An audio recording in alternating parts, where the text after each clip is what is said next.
jadi tetap kudu amit urang teh. Da aya tata kramana piraku ku ujang acan kacangking elmuna.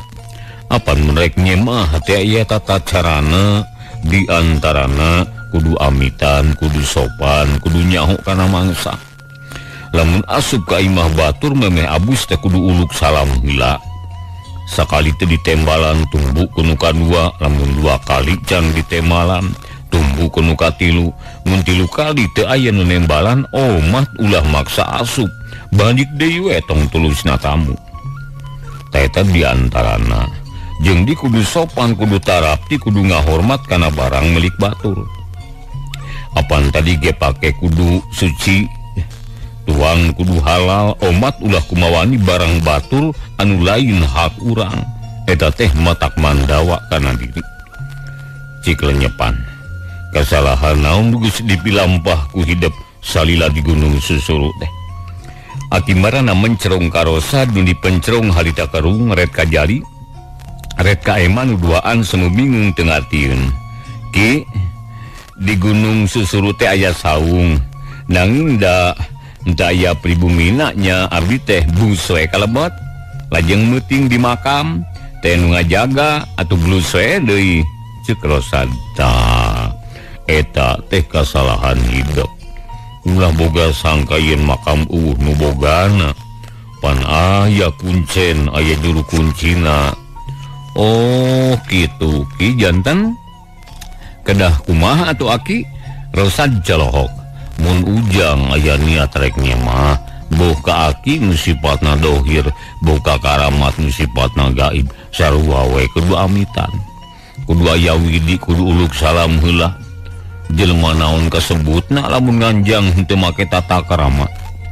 Buru-buru aya pamentang ngadon leureuk wungkul ge pribumi teh moal sukaeun.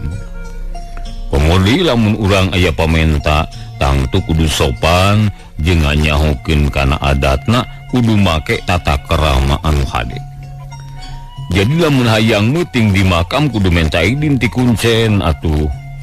Kudu nyaho heula tata carana, kudu taat kana paraturan, kudu ngahormat kana tatakono aya di eta tempat. Sedengkeun ujang mah apan sakitu kasarna, ujug-ujug blus weh teh itu teh ieu. Kawas unggah ka kandang hayam, ulah kitu teh sopan eta teh. Pantes nu ngagegeh di eta makam bendu, da hidupna henteu sopan.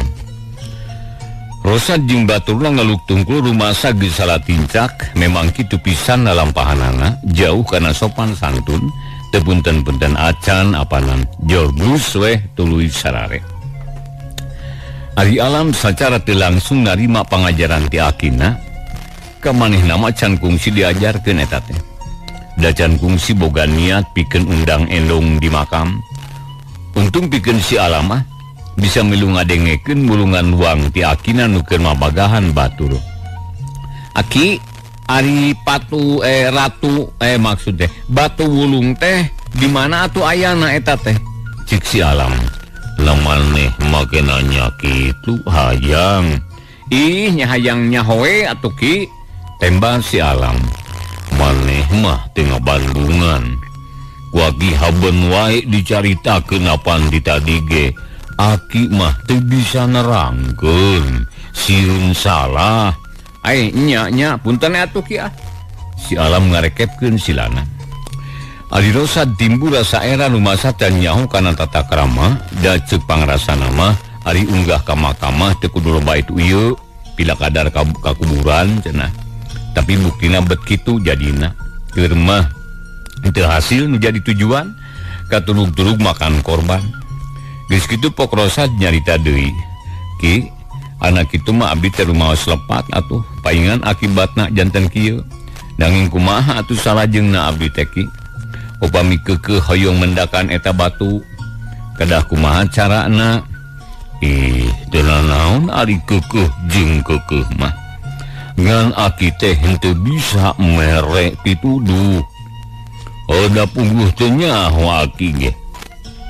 Eta mah pek bae teangan jalan sejen, sangkan caina herang, laukna bunang, sabab ari cara salah mah bisi kawas nu enggeus mata cilaka kumaha atuh kintan-kintan naki halusna mangulikeun ngan ujang kudu laek ucul duit tah jiga radakeuna tah ge kahartos ari kitu mah tapi saha nu tiasa dipercanten aki sanggem atanapi henteu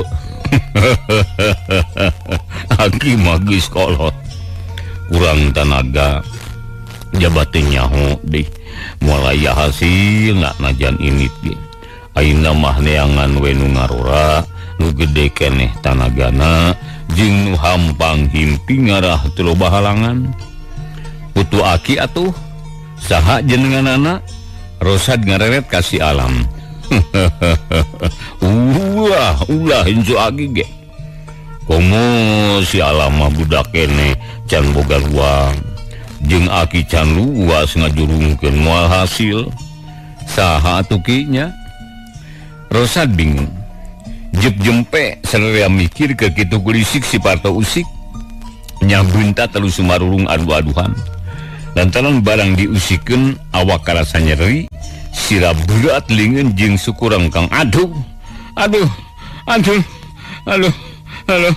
muringis si alam teh tah geuning geus lilir cek aki marana tuluy ngadeukeutan anu gering mara Rosad jeung baturna ge ngadeukeutan hayang sidik ka anu gering sarerea harita mencrong jang geus eling cek aki marana bari neuteub kana beungeut si Parto aduh tolong aduh nyeri halo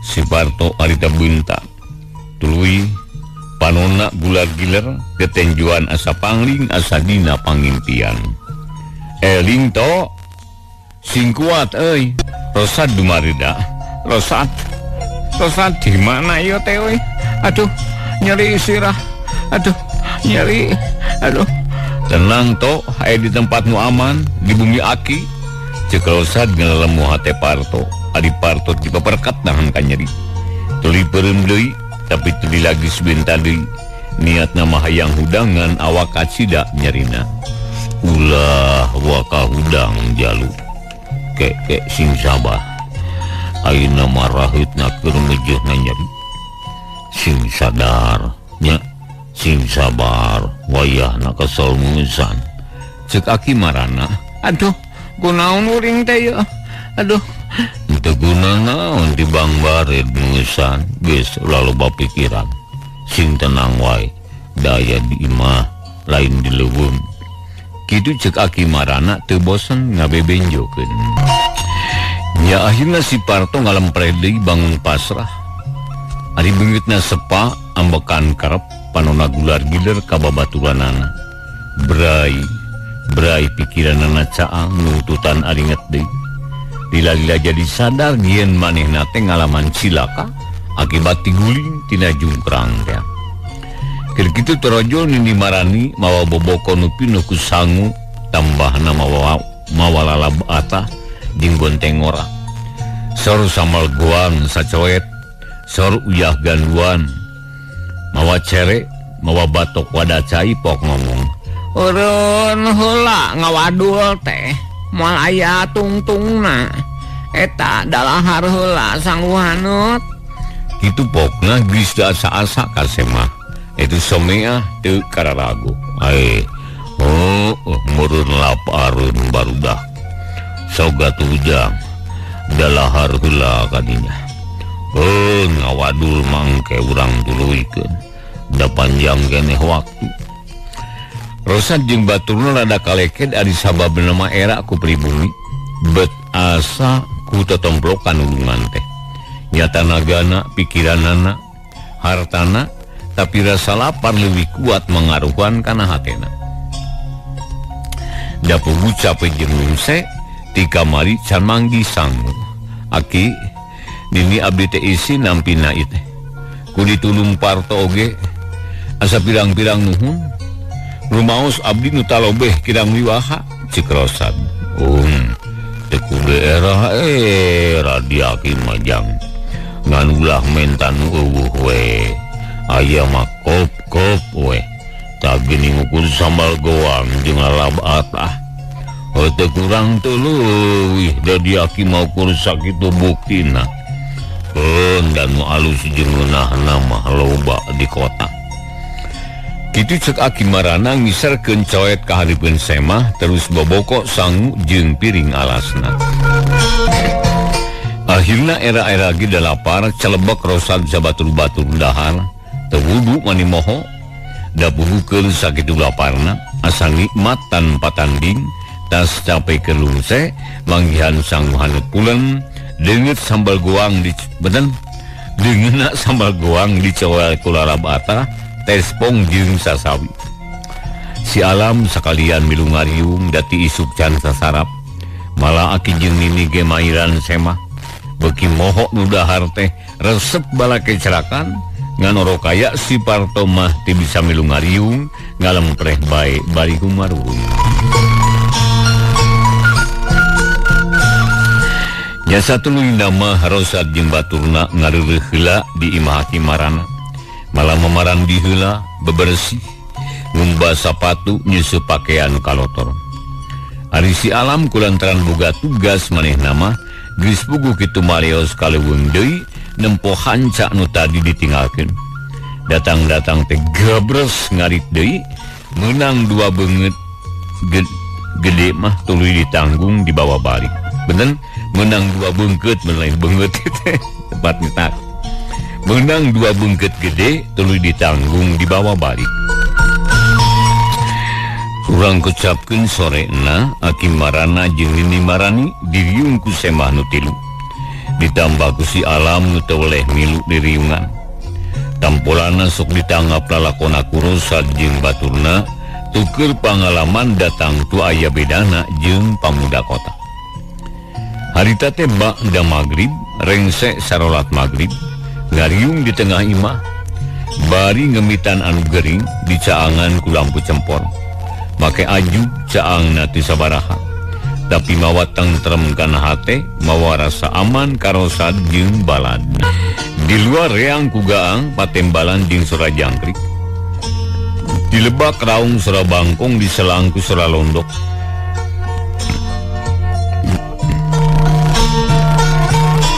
Sakapun kadenge sora cisi jeung cari cangkas mapaesan poekna peuting. Ki abdi mah panasaran keneh ieu teh. Hayang neraskeun obrolan nu tadi perkawis batu ulung teh ki. Ceuk Rosad ngamimitian muka carita. Laha balai kumaha atuh ujang. Aki Marana ngenyot ududna katara pipina kemong. Sumuhun abdi teh bade nampi kana saranti Aki. Langkung sae bade ngulikeun wae kitu tah. Sawios kedah ngongkosan ge asal kapenak we. Nanging nu janten pamengan teh milari anu kulina. Nah saha nu kersa kalayan tiasa dipercanten. Susah jang. Juga nah hese leangan anu dae kitu mah jeung siang masih ngadamkeun carita Sunda. Urang lajengkeun bae ayeuna carios batu bulung karangan Kiliksa bagian anu ka 8 jadi jeung ngadamkeun deuykeun kana senang. Sumuhun abdi teh bade nampi kana saranti Aki. Langkung sae bade ngulikeun sawios kedah ngongkosan ge asal kapenak we. Nanging nu janten pamengan teh milari anu kulina saha ta anu kersa kalayan tiasa dipercanten. Susah jang susah. Jigana hese neangan udah kitu teh. Tapi sugan we si Alam bisa mantuan mikir. Cik kudu kumaha hayu Alam. Maneh mau teuk narada encer kumaha mikiranana ieu karunya ka urang kota. Aki Marana nutup ka incuna nu keur ngeluk tungkul ngome tungtung samak duka atuh Ki tapi mun abdi bisa usul mah ulah ngulikeun da moal anu kersaeun sabab benten deui sareng milarian hayam kitu tah atanapi barang sejena apan ieu mah kasebatna ge barang langka janten teu sambarangan jalma bisa ngabuktikeun buah nyerah kana ngaranna atawa henteu jadi nya biheung we eta mah cik si Alam semua asa-asa sieun teu ditarima tah kudu kumaha atuh Rosan curingak sarerea mencerong ka si Alam saembarakeun ayeuna mah sing saha nu bisa manggihan batu bulung rek dibere hadiah gitu atawa rek dibeli saanu atawa kumaha we lah sangkan eta barang katebus ajeuna teu ngarugikeun kanuneanganana tapi ari di saembarakeun mah saenyana mah ayeuna teh keur diembarkeun ke Juragan Rangga malah nebur berneangan batu ulung teh lain ngan kuring wungkul batu ge loba ngan ari kuring mah aya bedana jeung anakna geus patali janji kari nyumponan syaratna lamun kuring teu bisa nyumponan syarat lapur neng Eka teh bakal dibikeun ka jalma lian anu bisa ngabuktikeun batu bulung kitu cek Rosad kumaha mun anu menangkeunana aki-aki jiga aki marana wah siang kemana bae aki marana nyereng nyaduka teuing eta mah urusan Juragan Rangga batin dikawinkeun nena jan ka aki-aki pantar aki marana oge tah ayeuna kieu atuh akang nyin sayembara khususnya ke ruang dieu nya tah mun akang geus sanggup nangtukeun hadiahna keun ku kuring rek diumumkeun asal akang ulah jarir janji sabab jarir tina janji teh dosa munafik eta teh ngaranna cik si Alam bari nyerenge nya satuju lah keun akang sanggup mayar 1 juta perak tah mun aya anu hasil menangkeun batu ulung sarta ayi bakal menang persen ti akang cik Rosad bisa asa-asa ayeuna mah ngabasakeun ayi jeung akang manilekoh nuhun tulus mali kopeah teh lah lamun menang persen mah ieu kopeah geus kucol ieu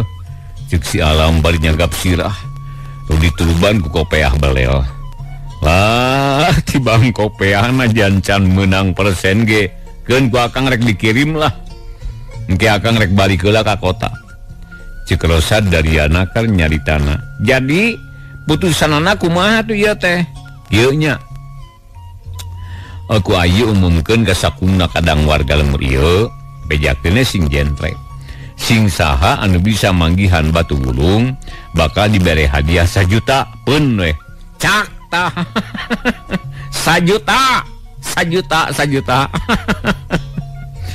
cik si Alam bari seuri asa teu pati percaya ngadengi kecap 1 juta teh sabab dikeun manehna mah duit 1 juta teh kasebut mustahil asa gede teuing asa pamohalan sabab sarilah hirup di kampung geus sakitu kagedeanana si Alam mah can kungsi nenjo duit loba paling ge ribuan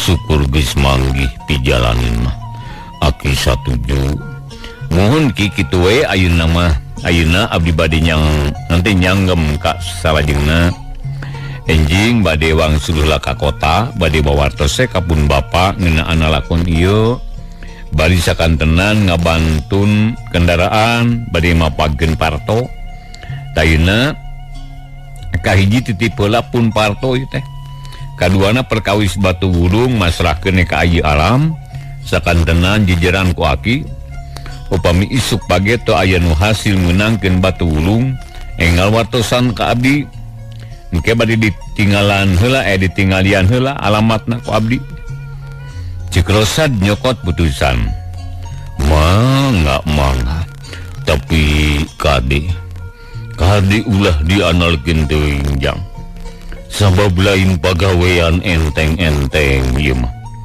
jeung deui milik jeung nasib milu nangtukeun kahartos ku abdi ge ki ieu mah akal tarekah we atuh ari tos kitu tos kieu teu aya hasilna mah nyandalah di kumaha atuh Dabdi ge moal maksa.